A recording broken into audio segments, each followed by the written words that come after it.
And he was like, you're the starter. He was like, go get it and good luck. And we ended up winning 2-0. And I think it was like our first shutout of the year. And it was the first time we had a multiple goal game. So after that, it was like, boom, you've got it. And I ended up turning the season around and was up for Rookie of the Year.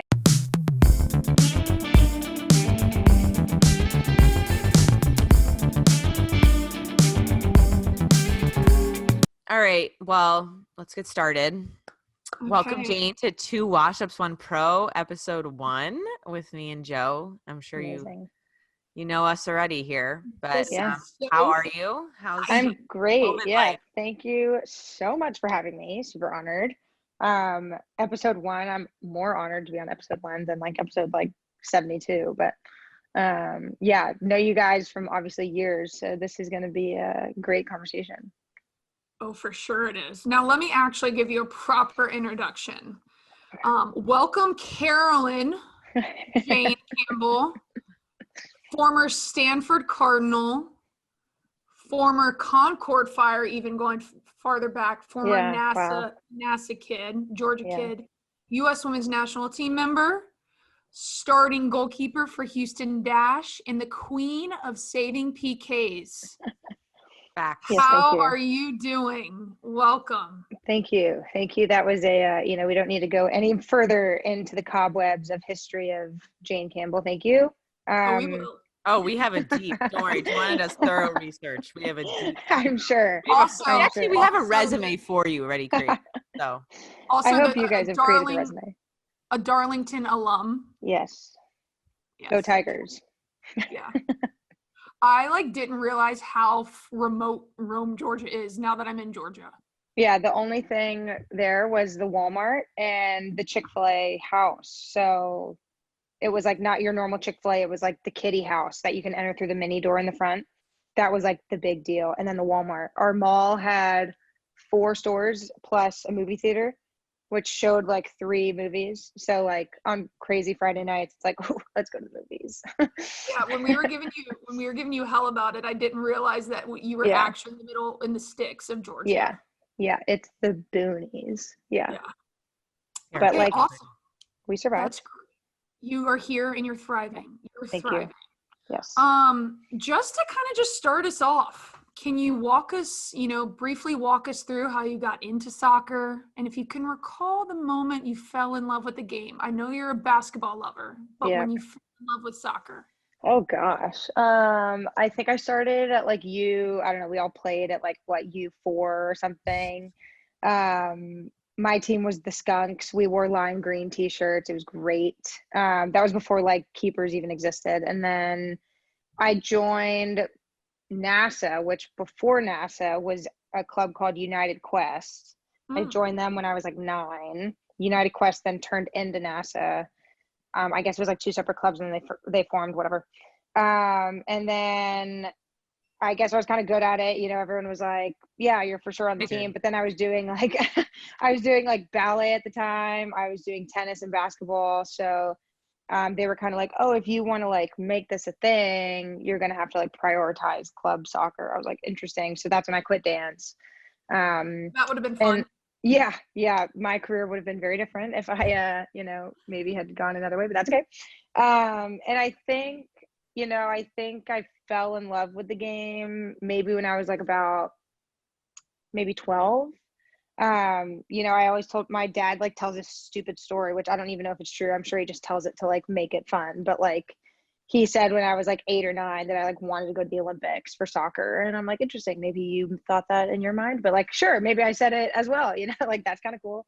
But so I think that's probably about when I did. But at the same time, like you said, basketball and tennis were so fun for me. And tennis, I don't, going back, if I could do it all over again, maybe I would have done tennis. But at the same time, being in a team sport, I'm very successful at. I think if I was in an individual sport, I would fail. So it's probably same thought. Yeah, it's probably good I chose soccer. Basketball obviously was very fun, but I think obviously, as both of us know, all 3 of us went through this recruiting process and picking colleges and that sort of thing. You kind of got the feel of how good you kind of were, I guess. It was kind of a weird time, but I guess going to college for soccer, for that matter, I was okay, I guess I'm pretty good at it, and kind of Well, let's just see where it goes. Pretty good. Well, on that note, as the non-lifer youth national team, we have two here that, growing up the same age as you guys, both two household names at the young ages.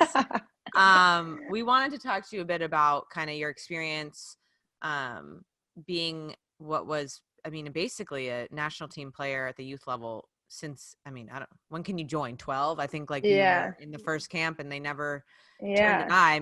Fair, you were excellent. So I'm glad they did that. But talk about kind of that experience growing up. I know how much I sacrificed to kind of play the sport and get recruited and go to college, but being a youth national team player for essentially all those years, even prior to Stanford, did you feel like there was a lot of pressure? Did you feel like there was a stigma about you kind of publicly because you obviously were super successful starting very young? Talk about that a bit. Yeah, I think I'm pretty sure my first camp, Joe was there. It was our U14 ID camp. Wearing the same bun. Yeah, same bun, everything. My gosh.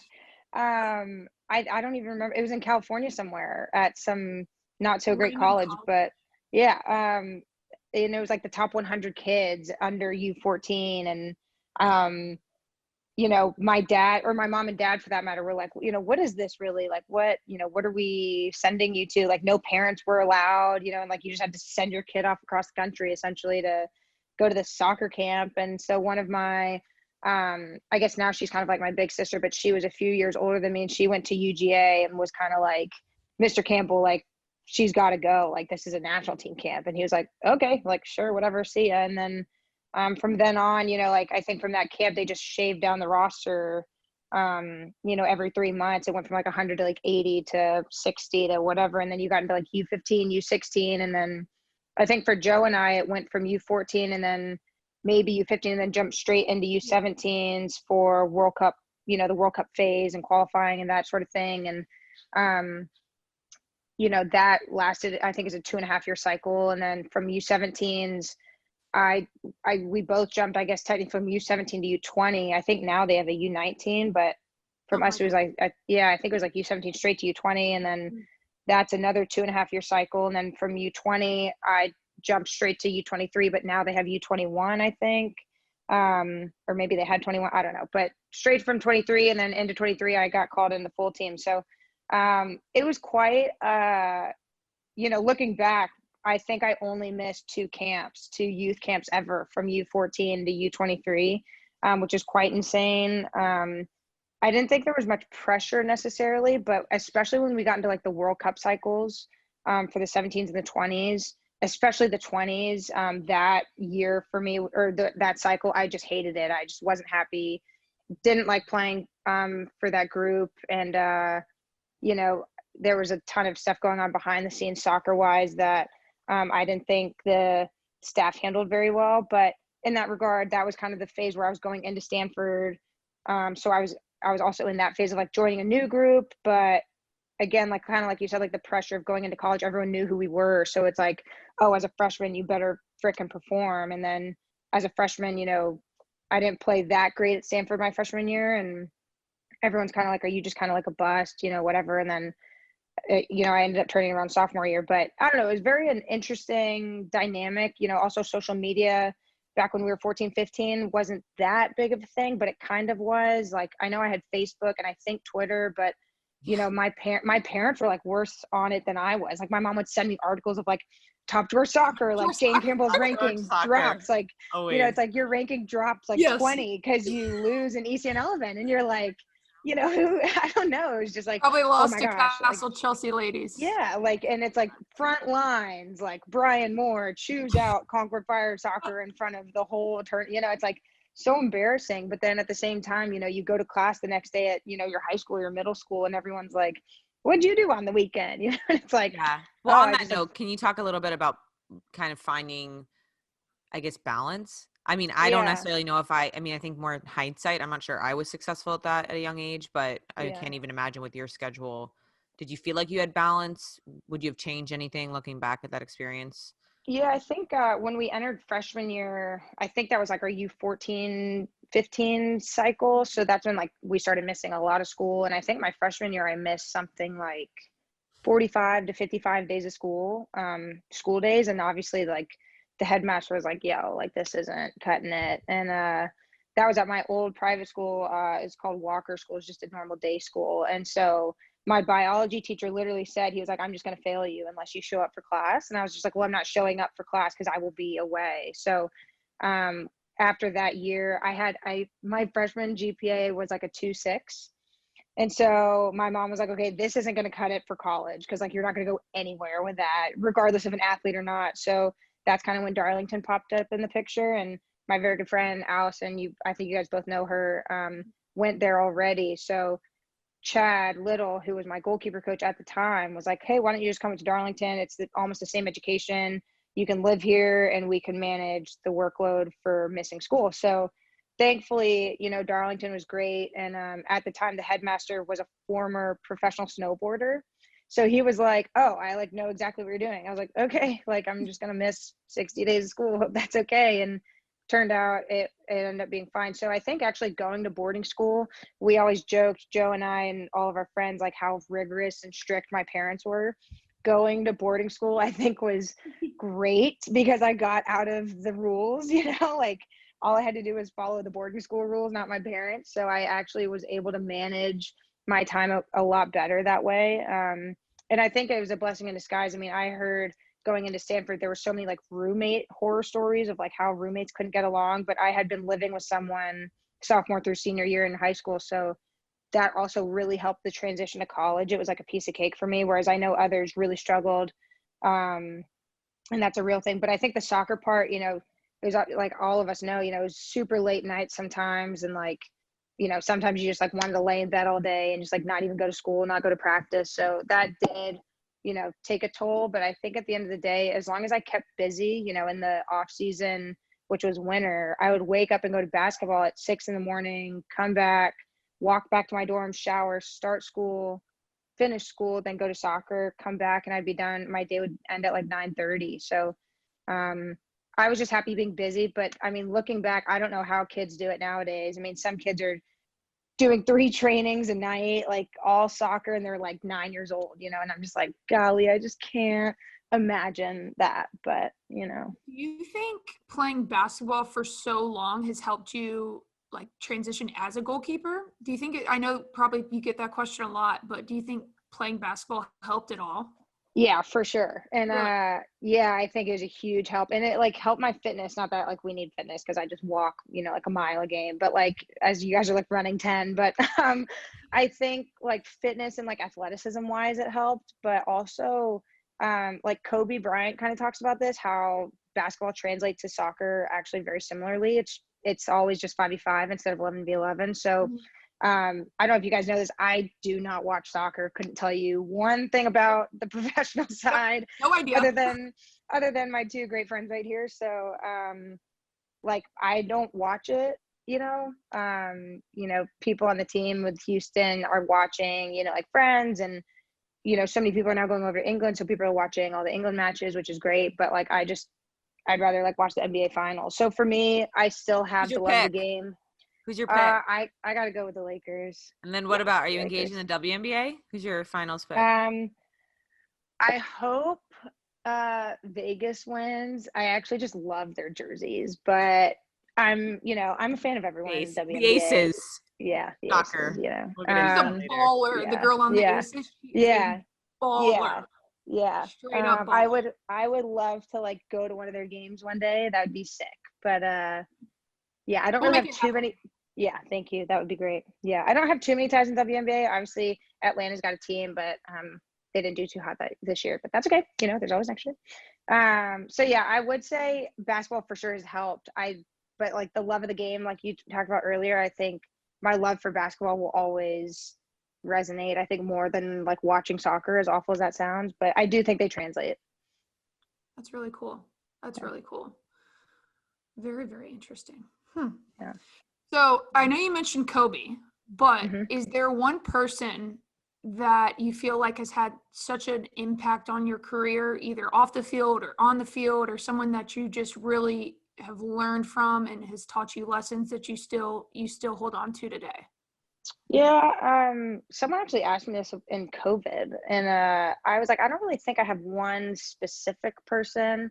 My brother is in the Coast Guard, Joe, I think you know that, and he's a helicopter pilot and just like a genius. And like I did not get the brains of the family, and he did. So like his drive to almost be a perfectionist when it comes to like studying, like every time I call him, I'm like, what are you doing? He's like, oh, I'm studying for a flight that's in like 4 months. I'm like, interesting, like I would never do that, but so like his drive to be like top of his class, and like he just got awarded like the best squadron of 2019 in the Coast Guard, like the whole Coast Guard, and he's 28. So I thought that was pretty cool for him. So he'll always kind of be a role model to me in that regard. But like I could say, hey, LeBron James walked down the sidewalk the other day, and he'd be like, who? I'm like, okay, well, that's where we're a little different.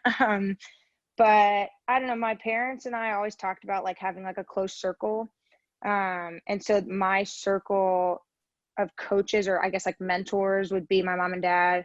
And then my strength coach back home, his name is Mark Kovacs. He's really helped my athletic development.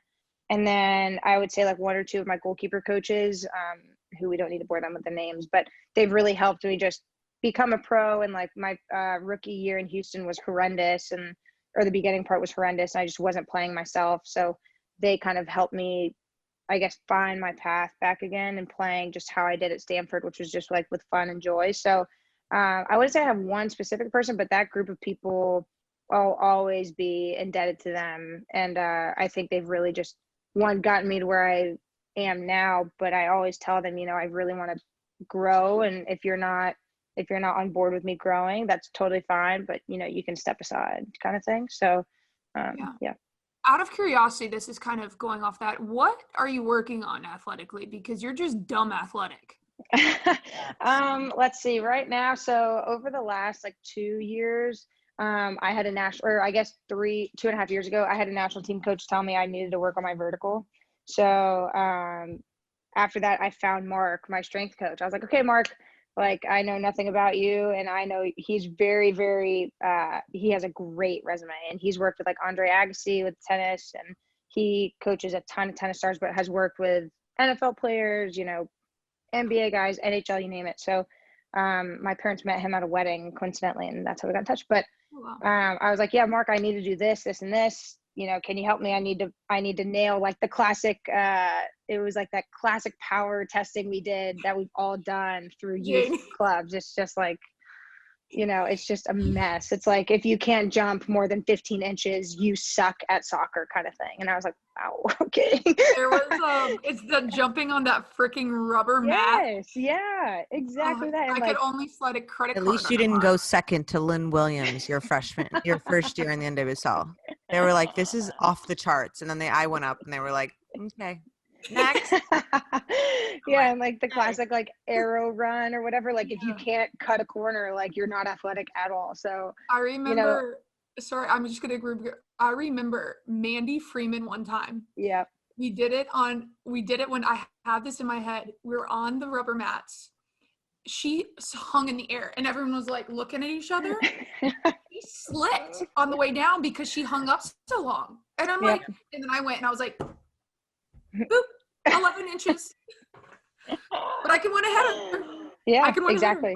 Listen, like, yeah, so that testing I had to prep for this full team camp. So Mark and I got to work. And so the big focus that year was my explosiveness and my vertical, which we increased, which was great. And I think I did okay. I got another call back, which was great. So then as I've gone through the years as a pro, my focus going into the 2019 season was my explosiveness laterally.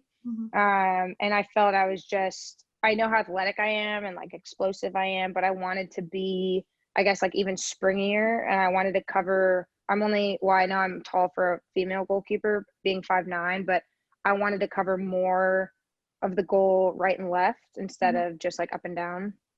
So that was a focus. And then coming into 2020, before COVID hit, the focus was I wanted to work on my speed within 5 to 10 yards, depending on the situation. So that would kind of replicate a through ball or a breakaway. And I know, again, I'm a bit faster than the average goalkeeper in the league and in the world, but I want to, like the Lynn Williams, who will always be the fastest people on earth, and Crystal Duns, but how can I work on my explosiveness forward so that it catches them off guard? That was going to be kind of my focus coming into 2020. And obviously with COVID, it's been a bit jumbled. So now I'm kind of just working on prepping for off season. And with this fall series, I've kind of treated the fall series as off season. So I'm not too focused on necessarily the performance in the games. I'm kind of keeping the games as like almost practice and trying new things in the games to see if I can replicate that come next year. So in 2021, I'm hoping those things the last 2 years that I've worked on will kind of show in season rather than focusing on something new during the COVID year. So in terms of that work, I mean, I think if you plan a team, oftentimes goalkeepers are off on their own. I think you guys jump into practice later on. I would say for me and Joanna, a lot of our training was like in group play. So I'm curious, like, is this work that you focus on in the off season? Are you kind of yearly working on these things kind of on your own, outside of teamwork and things of that matter? Yeah, I would say it's definitely, I guess I'd say it's more individual, more private. Our goalkeeper coach with Houston, him and I have gone through some things that correlate with the strength side of things. So like, my range on crosses is something super basic, but also when it comes to the explosiveness moving forward and closing the 5 and 10 yards, he wants me to work on then my control in with those 5 to 10 yards. So it all kind of comes together. On pitch, we work on strictly the soccer side. So he doesn't really coach me in the weight room. That is up to Mark. So Mark and I will I'll like videotape all my weight room stuff and send it to Mark and say, okay, let's dissect this and go through it. And, Mark will come back with me and be like, okay, your right knee's caving in a bit.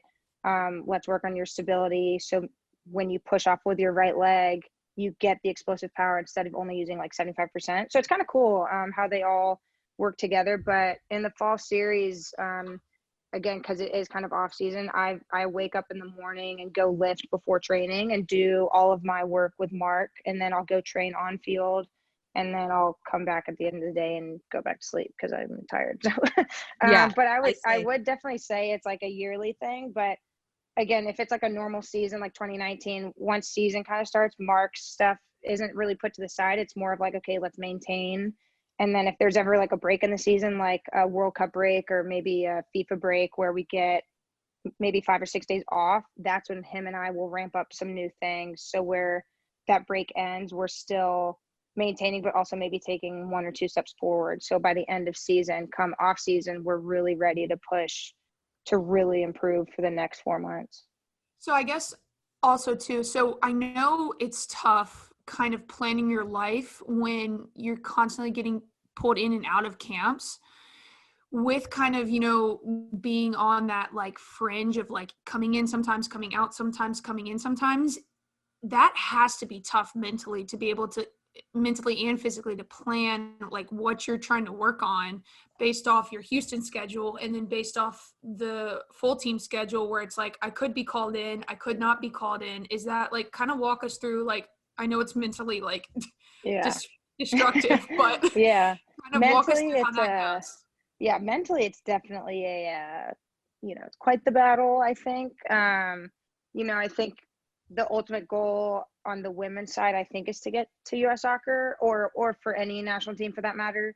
It's interesting. I've talked to a few of the men's players who aren't American for that matter, so that might play a factor. But a lot of them are like, our goal isn't to play for the national team. It's to make it to Europe, or to play for this club or that club, which I do find very interesting. It's I just think it's a bit different, women's versus men's side.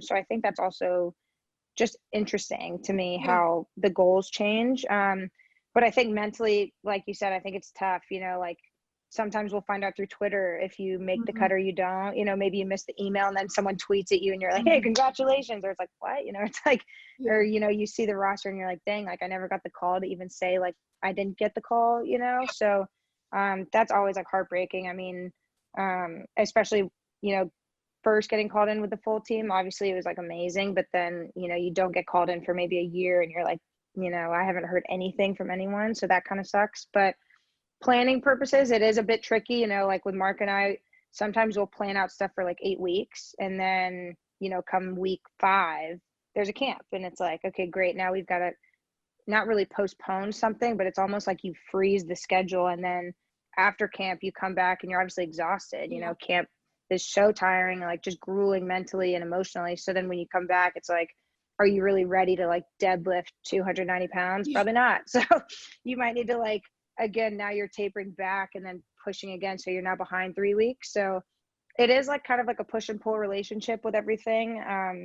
And Houston obviously has been great. You know, they're obviously very encouraging for all of our national girls, for all countries to go, which is awesome. And they're very supportive. But again, it kind of is interesting. You know, you leave and then you come back and you're like, okay, what did we miss? Because we're obviously building on stuff during the fall season, or fall series. So it's interesting. You know, it's quite the dynamic. And I think managing just your emotional and mental load is what gets you further on. I don't think if you can manage that and you struggle with that, you're really gonna crumble in that situation.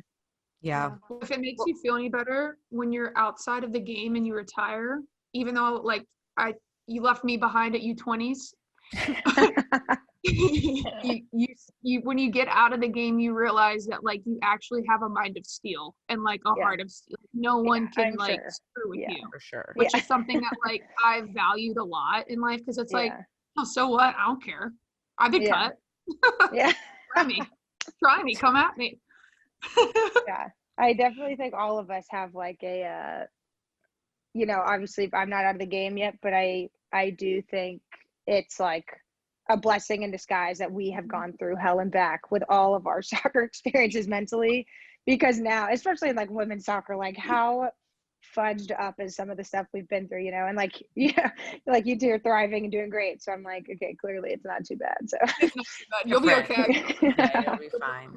Well, speaking of mentality, yeah. Well, speaking of mentality, we wanted to get a bit into your Houston career. Okay. That's essentially your primary job while also balancing all the national team stuff. Congratulations, Challenge Cup winners, which is Thank great. you. But considering that, I mean, let's be clear, you guys were literally in a bubble. Everyday soccer, you can't really escape, you can't really control your life in a lot of ways. So I guess talk to us a bit, because obviously with Houston, you know, it hasn't been the easiest ride from when you were drafted to now, but kind of what was different this year, you think, that got you guys kind of over the hill and winning, you know? Yeah, I think this is my 4th year here, and I've counted it out before for people, but in 4 years, I've had like 15 different coaches, head, assistant, and goalkeeper coaches. I think between my first 2 years, I had 8 different goalkeeper coaches. So I don't think people understand that, or really think I'm being honest. Like, people probably think I'm exaggerating, and I'm being totally serious. So, and there's players who are older than me who have been here longer, like Cami Privet. I think this is her 6th year. Rachel Daly, this is her 5th. So there are players who have experienced more than that number, which I think is just absurd. So I think the biggest change that Houston has had, at least for the 4 years that I've been here, is stability. So James Clarkson came in last year as a head coach, got rid of everyone who was here before, and then hired a whole new staff. So that whole staff has now been repeated this year. And I think that one is huge, just because to see the same face, to know the same brain and the way he works and the way he thinks is just huge for anyone who's under him, and also anyone who's above him. That way we know kind of what to expect and, you know, kind of where we're going with everything. And then last year when he came in, I think he really wanted to play a certain style, and he's English, and, you know, kind of wanted to bring some of that culture in. But to be honest, Houston has never really had like a huge name on it. You know, we've never really had like 10 allocated players like a Portland or a North Carolina. You know, we've never really had, you know, that crazy high bar level. Not to say we can't play that way. It's just we've never had that big name to kind of carry Houston. We've obviously had Morgan Bryant in and out. Carly Lloyd came, and, you know, 2 huge respected names within U.S. soccer. But again, like, they came and went. It was never really stable. So Rach and I would say, have been the most stable here, you know, for 5 years, including Rachel's rookie year. So when James came in and kind of realized we didn't really have, I think what he envisioned, he was like, okay, we need to change it and play kind of this blue collar, gritty mentality type soccer, which might not be the prettiest, but it's going to get the job done. So I think last year we kind of went, ups and downs. We were really close to making playoffs. And then towards the end, in the beginning, we didn't do too great. And then towards the end, we kind of figured out his style and what he wanted. And then we unfortunately fell short of playoffs. So coming into this year, he was like, okay, we've got the blueprint now. Like, we've figured out how we can make this work with the talent we have and also the grittiness we have. So let's put that all together and make this formation. And so coming into 2020, even before the COVID stuff happened and the Challenge Cup, he was like, this is our blueprint. This is how we're playing.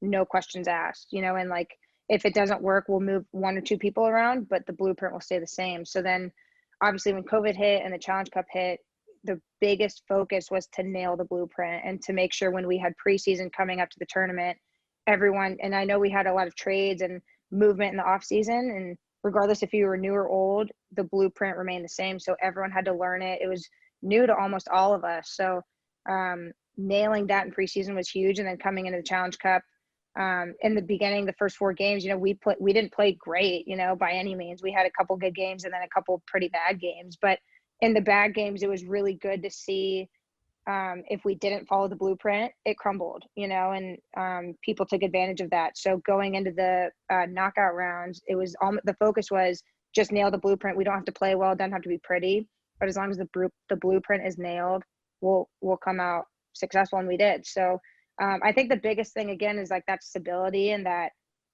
common language that we all can get from James now that he's been here 2, and then next year he'll be in 3. So regardless of who's in and out with the squad player wise, everyone will know the same blueprint. Yeah. On that note, from afar watching the games, it seemed like you guys had a very deep unity amongst the team, at least like watching games and celebrations. I'm curious, do you see a culture change? Because I feel from afar, it looks like you guys have really bought in as a group. Yeah, I think, before James came, and I don't think it's anybody's fault necessarily from previous coaches, but I just think it wasn't necessarily a huge factor of culture, like no one really addressed it.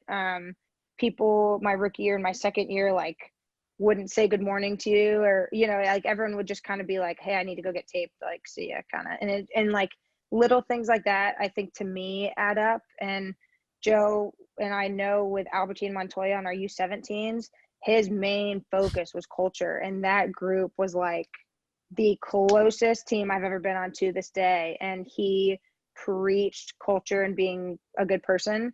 And unfortunately that team, we lost, I don't even think we lost. We just didn't make it through group stages in the frickin' World Cup. Amazing. North Korea got us. Amazing.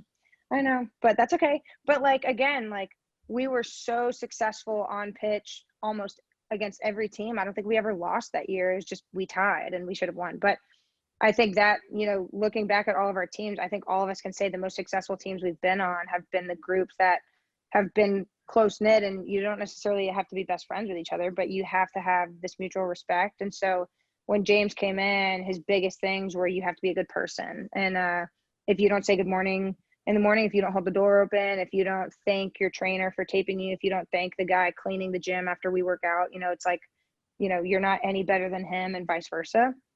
So I think instilling that, especially in the rookies who come from, most likely a pretty good college atmosphere, coming into this business world where it's pretty cutthroat, people get waived, people get traded like at the drop of a hat, and they don't really understand it. It's like, okay, how can you make them comfortable in this setting and knowing, hey, you might be my teammate for a month, but I've got your back for this month. And then once you head out, or once I head out, you need to make sure you instill that in your next teammate. So for me, that's kind of been like the goal coming in to Houston my rookie year, was like, hey, I just want to make this group know that I'm here for them. And I think a lot of people have bought into that. And if you're not bought in, it's very clear, Super cool. Super cool. Yeah. Now, I know you mentioned a few kind of low points in your career.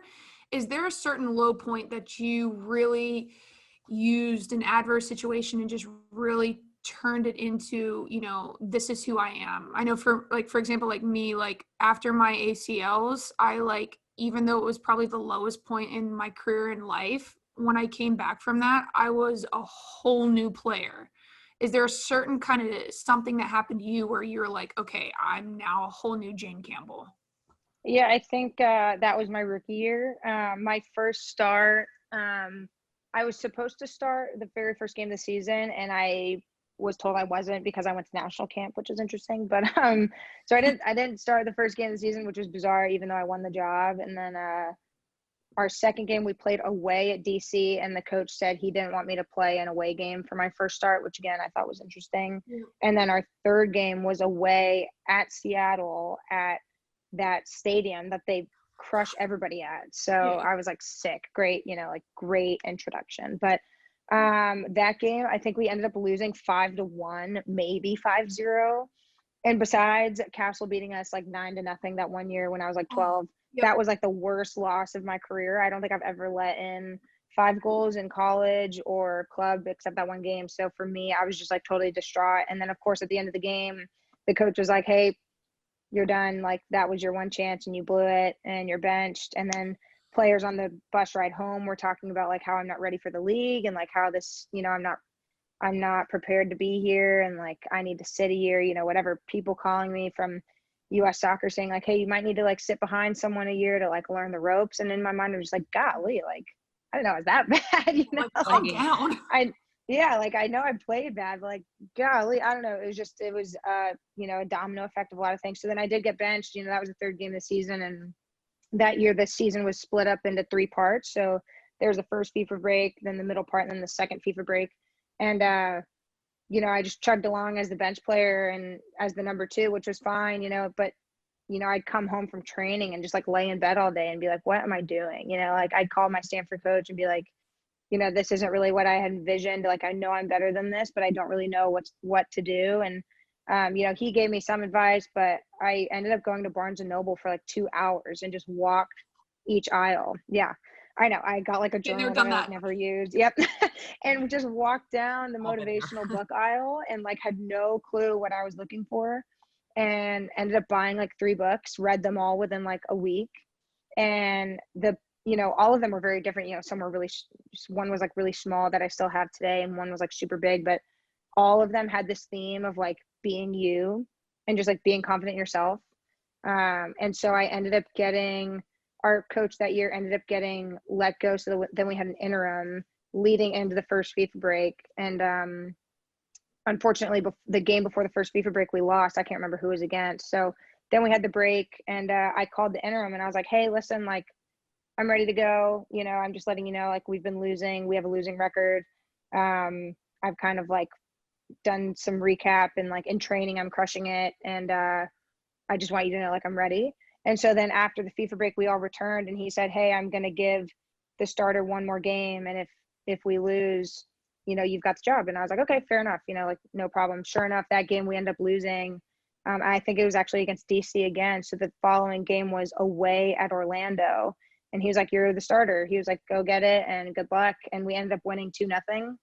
And I think it was like our first shutout of the year. And it was the first time we had a multiple goal game. So after that, it was like, boom, you've got it. And I ended up turning the season around and was up for rookie of the year. And Ashley Hatch ended up winning it, which was great. She had an amazing season. They went to, I think, the finals that year. So it was just a really quick turnaround. But I think the difference between that game and like going against Marta and going against Ash and Kriegs, and I think Alex was there. I can't remember when she got there, but it was a big name game. Like, I had played with all those girls with US Soccer, so besides Marta, but like just a huge game for me. And just to know like, hey, we're losing, we're in the dumps, so we need to get something to pull us out. And I was like, okay, well, that can be me. And my dad and I always say, like, why not be yourself, and why can't that be you to get the team out of the mud? So for me, during that period of like reading those books and kind of like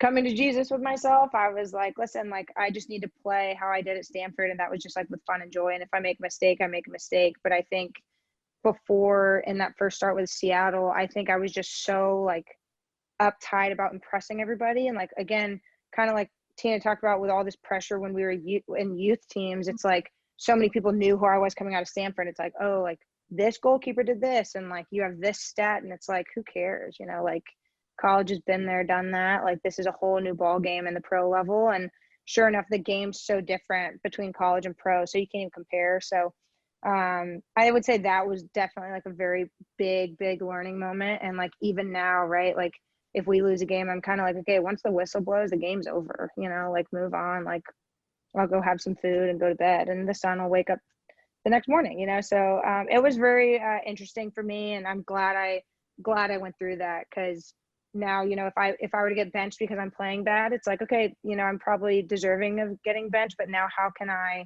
get myself out of this hole to be who I was, or like be better than I was? And for me, that I'll always know how to do that now.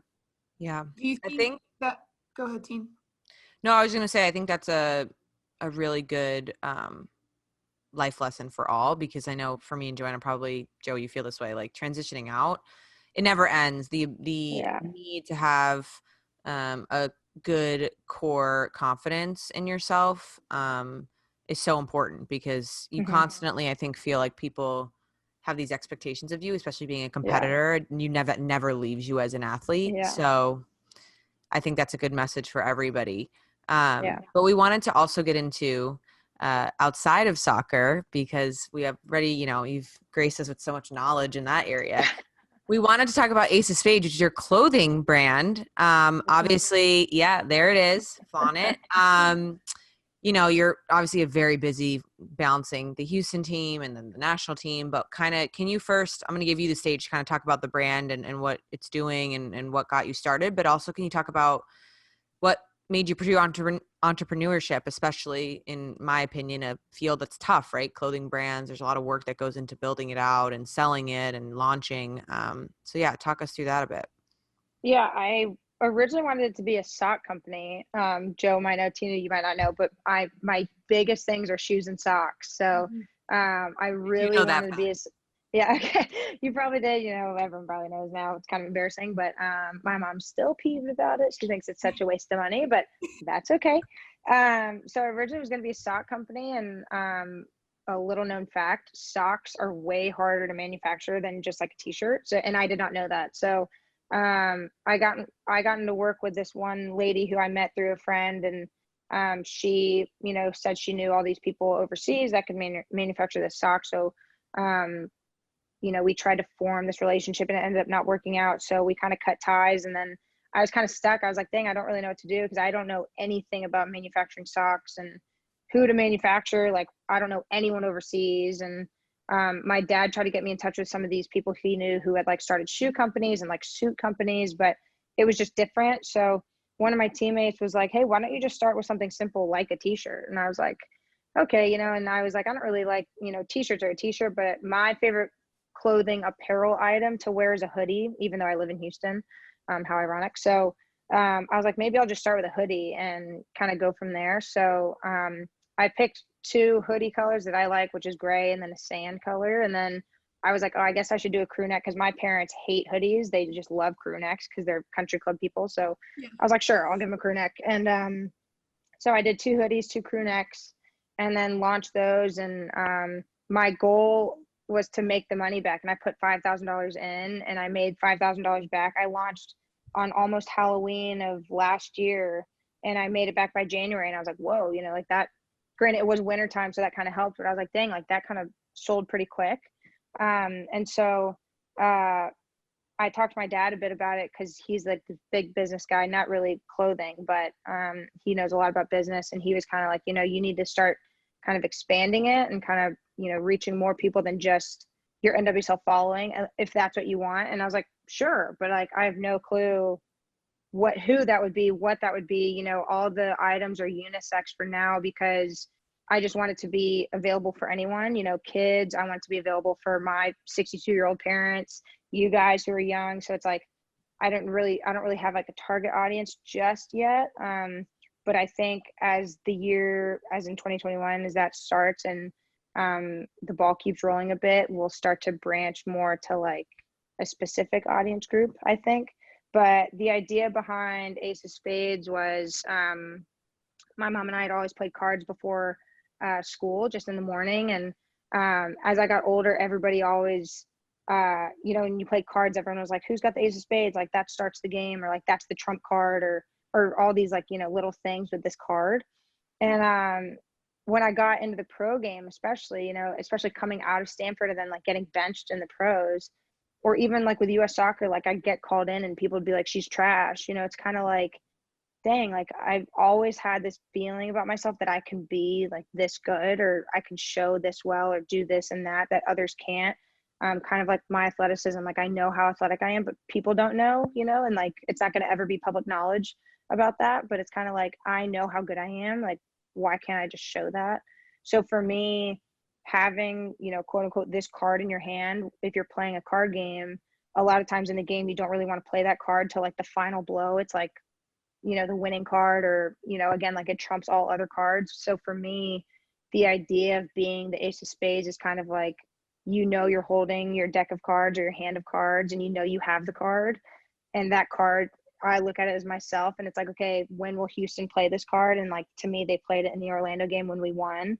So for me, it's like that game showed the league like, hey, I'm here, and like I can play, and I'm not just some schmuck. So the message, I don't really want it to be about me and like Jane Campbell. I want it to like resonate with everyone who might be like struggling to start a business, or, you know, you're in a corporation, you want to get that promotion, but you just don't know how to do it. It's like, okay, hey, listen, like you might not know how, but why just not try and do something you've never done, and why not like wing it? So for me, that's kind of the message behind it, is like, no, you've got the power to be that trump card and be the most powerful card in the deck. Just know when to play it. And that's kind of the idea behind the meaning of it. So I hope, again, the meaning for it, I didn't want it to just resonate with one group of people. I want it to apply to everybody, whether it's like the 9-year-old soccer kid trying to balance like, you know, 3 practices a day, or like my dad, like the 62-year-old businessman who's just chugging along waiting for retirement, you know. What so a stud he is. He's a yeah, stud. what a stud. Yeah. So And Chris. that's kind of the idea. I know Chris is the tennis mom. So but yeah, that's the idea behind the brand. And I hope the items, you know, I want them to kind of just be pretty basic, because I want the message to be the big things. And again, like I don't want it to be like this Jane Campbell logo. It's not about me, and it's not about me as the soccer player. I want it to be about the brand and the message. And even like people who email the company, I never sign my name. It's just the Ace of Spades apparel team, and the team is me and the 2 dogs. So a little fun fact, you know, there's no team. It's just me. But yeah, so yeah. That's awesome. That's really, really cool. And I think, you know, it doesn't surprise me because, you know, growing up, you always had the latest shoe and the latest, you know, outfit. So I'm really, really proud of you just as a friend, because, you know, that's jumping off a ledge and putting yourself out there and being vulnerable. Yeah. And, you know, to me, you always have that confidence of that girl that I met in the airport that I thought I'd hate for years. And look at us, I know. Look later. at us now. I know. Yeah. It's crazy. So I'm really, really proud of you for that. That's awesome. Thank you. Yeah, it was definitely weird, and like talking about myself is weird, but yeah. I hope the company We're can proud like, of you. yeah, thank you. We're so proud. I hope the company can like resonate with everyone. So we'll see. Listen, if you just keep putting photos up of you in your souped up car with that Ace of Spades logo, you're nice as it looks. I've ridden in it. It's a great car. Yeah. Thank you. Thank you. Stunning. Okay, cool. So we're gonna just kind of do some rapid fire questions just to kind of just bring it all together. Are you ready? Awesome. Ready. Coffee drink, favorite? Venti iced coffee, 2 pumps of sugar-free vanilla, no classic syrup, an extra shot of espresso, and it's splash of half and half. Bam. Got it. Okay. So if anyone ever needs to get you a coffee drink, you need to give it a text. Yep. Yeah. Text. You let her app it and then pick it up with her name. Exactly. Yeah. Exactly. All right. Describe yourself in 3 words. Oh gosh. I'll say funny, even though I'm not funny. For sure sarcastic and kind of lazy. Fair. Favorite NWSL team to play? I love playing Orlando. We have like this weird hatred with each other, and it always ends in a red card, and I love it. So I know. I nearly got in a fight last time. I know. I'm like never involved in the drama. Like, I wish I was, but like I'm 100 yards away. So I'm like, go team. Like, you got them. I literally nearly got in a fight. Someone was like, Joe, calm down. It's amazing. I love it every time. Current favorite takeout? Oh gosh. Wow. In quarantine, I did a lot of ramen, so I'll say ramen. Okay. There's a ramen bar in Houston. Okay, nice. Do you want to shout them out? Jinya. I call it Jenga though. That's incorrect, but it's Jinya, I think. Okay, nice. Television show you've recently binged? I watched the barbecue cookout competition on Netflix. I don't know if that's like the title of it, but it's like first one up. It's pretty good. And like barbecue is great. Yes, love it. Love it. Okay. Favorite teammate? Oof. Oh gosh. Favorite teammate. Oh gosh. It could be current because we all know that changes in time. Yeah. I know. Like tomorrow it could be different. Let's see. I would say I'll say a new teammate. Katie Naughton has come out of the woodworks and been like amazing. Like she low key. Yeah, lowest of keys is like the homie in all ways. Yeah. So I'll shout her out and say she's been an amazing person off field, but also on field. But she's a league wide opinion. Yes. Yeah. Exactly. I love it. I love it. I love it. Well, Carolyn Jane Campbell, Corona Cup champion, Ace of Spades entrepreneur. Thank you. NASA goalkeeper. We really, really appreciate you being the first person on 2 Wash-Ups, 1 Pro. I know. I am so honored. This has been amazing. I've been looking forward to this all week because I knew you guys would have some great conversations. So I'm super honored. Anything you guys need, I'll send you guys some gear. Yes. And you have to rep it all the time. Oh, I will. I want one of those cool colored ones. Yeah, I'll send you all the colors. Love that. Well, we appreciate it. We love you lots. Love you guys. Thank you so much. You're so welcome.